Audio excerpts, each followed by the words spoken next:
देवरानी का मिट्टी और जेठानी का शीशे का कमरा। मेरे शीशे के कमरे के अंदर वीडियो कितनी अच्छी बनती है ना। आधे से ज्यादा लाइक कमेंट तो मेरे शीशे के कमरे के लिए आते हैं। चलो, इससे मेरी एंगेजमेंट बढ़ती है। अरे अलीशा बहू, नीचे तेरी देवरानी के गृह प्रवेश की रस्म होने वाली है और तू है कि यहाँ पर वीडियो बना रही है। अपनी देवरानी की तुझे गृह प्रवेश की रस्म नहीं करनी क्या? मुझे अपनी गरीब देवरानी की ये गृह प्रवेश की रस्म करने में कोई भी इंटरेस्ट नहीं है। मैं तो वैसे भी इस शादी से नाखुश हूँ। मैं कौन सा शादी से खुश हूँ? वो तो तेरे देवर ने जबरदस्ती हमें शादी के लिए मनवाया है, वरना मैं क्या एक गरीब झोपड़पट्टी में रहने वाली लड़की को अपने घर की बहू बना सकती थी। चल अब नीचे आ जा, वरना आस पड़ोस के लोग और मेहमान 100 बातें बनाएंगे। जेठानी अलीशा मुंह बनाते हुए अपनी सास के साथ नीचे आती है और अपने गरीब देवरानी का गृह प्रवेश करती है। गृह प्रवेश होते ही अलीशा अपने शीशे से बने कमरे में चली जाती है और ऐसे ही कुछ दिन गुजर जाते हैं। जहां घर की बड़ी बहू जेठानी यानी कि अलीशा का कमरा पूरा का पूरा शीशे का बना हुआ था, तो वहीं घर की छोटी बहू मनीषा यानी देवरानी का कमरा नॉर्मल था। मनीषा काफी ज्यादा भोली भाली थी। घर का सारा काम खत्म कर मनीषा जब अपने कमरे में जा रही होती है तो उसकी नजर अपनी जेठानी के शीशे के बने हुए कमरे पर पड़ती है, जिसे देख, ये तो भाभी का कांच का बना हुआ कमरा है। जब से शादी करके इस घर में आई हूँ तब से इस कमरे को देखना चाहती थी। मनीषा कमरे में जाती है और पूरा कमरा देखने लगती है। अलीशा अपने कमरे में आती है और अपनी देवरानी को यूं अपने शीशे के बने कमरे में देख काफी ज्यादा गुस्सा करने लगती है। तुम्हारी हिम्मत कैसे हुई मेरे शीशे के कमरे में आने की? क्यों आई हो तुम? कहीं मेरे शीशे के कमरे को नुकसान पहुंचाने के लिए तो नहीं? नहीं भाभी, मैं तो बस आपका शीशे का कमरा देखना चाहती थी, इसीलिए आपके कमरे में आ गई। वैसे भी इस शीशे के कमरे के अंदर आने की तुम्हारी बिल्कुल भी हैसियत नहीं है। हाई बड़ी मेरे शीशे के कमरे के अंदर आने वाली। जानती भी हो ये शीशे का कमरा कितने लाख रुपए का बनवाया है? अलीशा ये कहकर उसे अपने कमरे से बाहर निकाल देती है। ऐसे ही कई दिन गुजर जाते हैं। मनीषा जब भी किसी काम से भी अपनी जेठानी के शीशे वाले कमरे में जाती, अलीशा उसकी बेइज्जती करने से जरा भी नहीं चूकती। मैंने उस दिन तुम्हारी इतनी बेइज्जती की थी और आज फिर तुम मुंह उठाकर मेरे शीशे के कमरे में चली आई। भाभी, मैं तो बस ये कपड़े रखने के लिए आई थी। ये कपड़े रखने का तो बस एक बहाना है। खुद की तो हैसियत है नहीं शीशे का इतना आलीशान कमरा बनवाने की। बार बार बस मेरा कमरा देखने का बहाना ढूंढती रहती हो। जाओ यहाँ से, या और बेइज्जती करूं मैं तुम्हारी। अपनी जेठानी की बात सुनकर मनीषा रोते हुए अपने कमरे में चली गई और ऐसे ही कई दिन गुजर जाते हैं। आज मनीषा अपनी सहेली पूजा से मिलने के लिए एक कैफे में जाती है। तुम क्या कह रही हो? मुझे तो यकीन ही नहीं हो रहा है। यकीन नहीं हो रहा, लेकिन मेरे साथ तो ये सब हो गया। सोचो मेरे पर क्या बीत रही होगी। मैंने तो कभी सोचा भी नहीं था कि मेरी भोली सी दिखने वाली देवरानी एक दिन सारी प्रॉपर्टी अपने नाम कर लेगी। अब मेरे पास कुछ भी नहीं बचा है, ना जाने आगे क्या करेंगे हम लोग। पूजा की देवरानी तो भोली भाली दिखती है, फिर भी उसने भोलापन दिखाते हुए सारी प्रॉपर्टी अपने नाम करवा ली। और मेरी देवरानी भी तो इतने गरीब घर से है, कल को उसने भी ऐसा कुछ कर दिया तो मैं क्या करूंगी? इससे पहले ऐसा कुछ हो, मुझे ही कुछ ना कुछ करना पड़ेगा। अब अलीशा अपनी देवरानी के खिलाफ अपनी सास के कान भर देती है, जिसके चलते अब कलावती प्रॉपर्टी अपनी बड़ी बहू और बड़े बेटे के नाम कर देती है। मनीषा का पति अक्सर काम के सिलसिले में बाहर रहता था, इसलिए वो इन सभी बातों से पूरी तरह से अनजान था। बंटवारे के बाद भी देवरानी को घर से बाहर निकालने लगती है। आपने बंटवारा कर दिया, मैंने कुछ नहीं कहा, लेकिन अब आप मुझे घर से तो मत निकालिए। आप कुछ कह क्यों नहीं रही हैं? अरे माँ जी क्या कहेंगी? वो तो खुद नहीं चाहती कि तू इस घर में रहे। अब निकल मेरे घर से।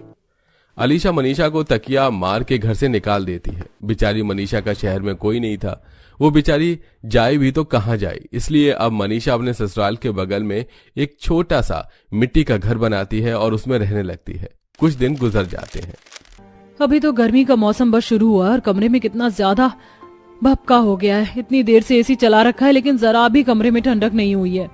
शीशे का कमरा होने की वजह से अलीशा के कमरे में कुछ ज्यादा ही गर्मी रहती थी, जिससे अलीशा अब गर्मी से 24 घंटे परेशान रहती थी। वहीं मनीषा अपने मिट्टी के कमरे में काफी ज्यादा खुश थी। जब मैंने मिट्टी का कमरा बनाया था तो लगता था कि इसके अंदर कितनी ज्यादा गर्मी रहेगी, लेकिन इस मिट्टी के कमरे के अंदर कितनी ज्यादा ठंडक है। इस गर्मी में भी मुझे कूलर वगैरह की कोई जरूरत नहीं है। मनीषा अपनी मिट्टी के कमरे में रहकर भी काफी खुश थी। थोड़ी बहुत जमीन पर गिरी हुई मिट्टी को साफ करने में मनीषा को ज्यादा वक्त नहीं लगता था। वहीं अलीशा को अपने शीशे का कमरा साफ करते हुए, ये शीशे के कमरे इतनी ज्यादा जल्दी गंदे हो जाते हैं, ऊपर से कबूतर पॉटी करते हैं। आधे घंटे से इन भागों को साफ कर रही हूँ, लेकिन ये साफ होने का नाम ही नहीं ले रहे हैं। लगता है पूरा दिन अपने कमरे की सफाई में निकल जाएगा।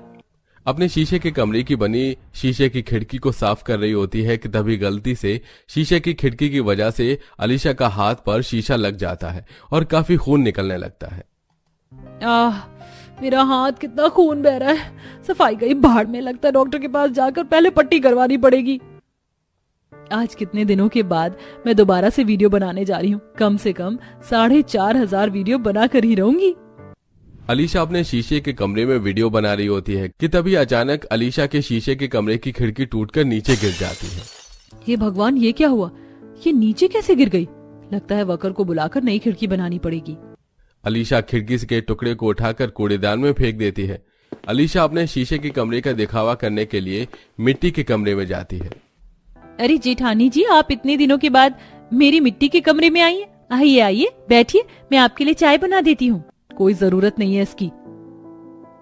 इस टाइम मैं चाय नहीं, सिर्फ जूस पीती हूँ, और जूस की तुम्हारी हैसियत नहीं है। वैसे तुम्हारा ये मिट्टी का कमरा कुछ ज्यादा ही छोटा नहीं है? और देखो तो मेरे पैरों में कितनी ज्यादा मिट्टी लग गई है। अभी मुझे अच्छे से जाकर नहाना पड़ेगा। इतना सब कुछ करने के बाद भी अलीशा की आदत में जरा भी सुधार नहीं आया था। अपनी देवरानी की मिट्टी के कमरे का मजाक उड़ाकर अलीशा जैसे अपने शीशे के कमरे में आती है तो उसका पैर में छोटे छोटे कांच के टुकड़े चुभ जाते हैं। क्या मुसीबत है यार, उस दिन शीशे से हाथ कटा और अभी शीशे के टुकड़े पैर में चुभ गए। मैंने तो थोड़ी देर पहले ही सारे टुकड़े इतने अच्छे से साफ किए थे। अलीशा, ये कुछ इम्पोर्टेंट फाइल है, मैं बेड पर रख रहा हूँ, थोड़ी देर में आकर ले जाऊंगा। ठीक है सुमित, आप यहाँ रख दीजिए। सुमित अपनी कंपनी की कुछ फाइल्स बेड पर रखकर चला जाता है। आज तो कुछ ज्यादा ही गर्मी हो रही है, काम करती हूँ, जाकर शावर ले लेती हूँ।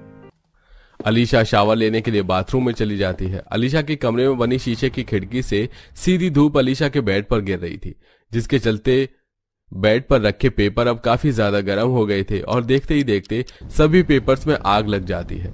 पेपर्स में आग लगने के साथ साथ अलीशा का सारा बेड भी जल जाता है। और जब अलीशा शावर लेकर बाहर आती है, ये क्या हो गया सुमित? सुमित, कहाँ हैं आप? जल्दी से आइए। अलीशा बाथरूम से पानी लाकर बेड पर डाल देती है। वहीं जल्दी से सुमित आता है और आग बुझाने में मदद करता है। और अब अलीशा की सास और पति उस पर काफी ज्यादा चिल्लाते हैं। और बनाओ शीशे का कमरा। अब देख लिया शीशे का कमरा बनाने का नतीजा? बेड जला तो जला, साथ ही साथ मेरे बेटे का कितना नुकसान हो गया। जानती हो पेपर्स मेरे लिए कितने ज्यादा इम्पोर्टेंट है। अब मैं बॉस को क्या जवाब दूंगा?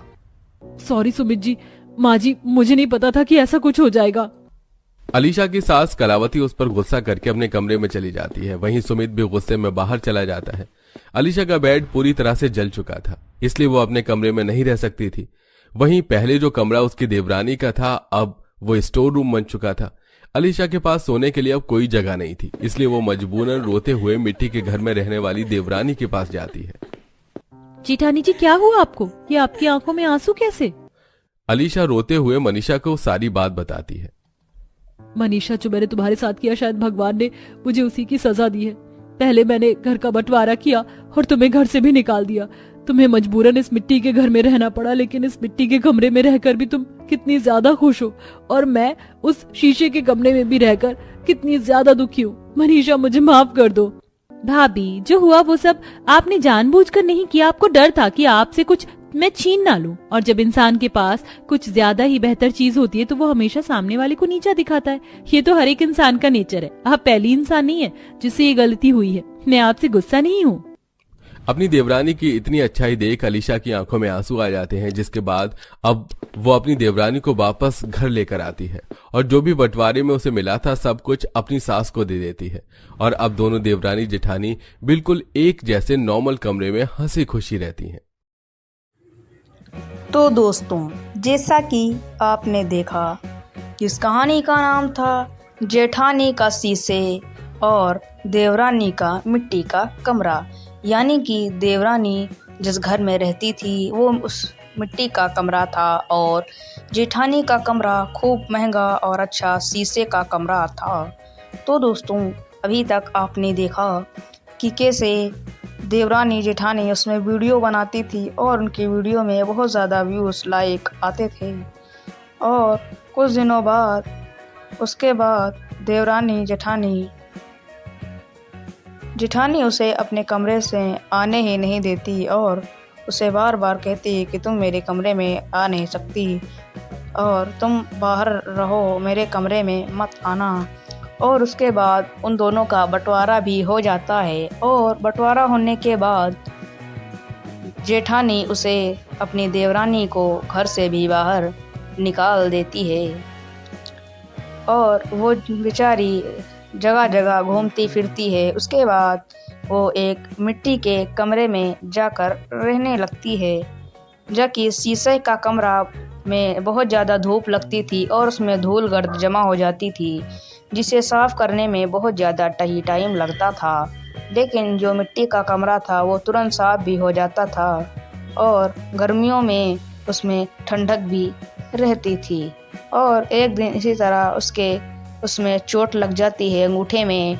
उसके बाद वो जब वापस आती है तो उसके पैर में भी कांटे चुभ जाते हैं और उसका बेड भी जल जाता है। इतना सब होने के बाद वो जब उसके पास कुछ जगह नहीं बचती है, वो सोचती है अब मैं कहाँ अपनी रात बिताऊंगी और वो अपनी जेठानी देवरानी के पास चली जाती है और उससे माफ़ी मांगती है। देवरानी अपनी जेठानी को माफ़ कर देती है और उसे कहती है इसमें आपकी कोई गलती नहीं थी और वो दोनों फिर से खुशी खुशी रहने लगते हैं। तो दोस्तों, आपको कैसी लगी हमारी ये कहानी?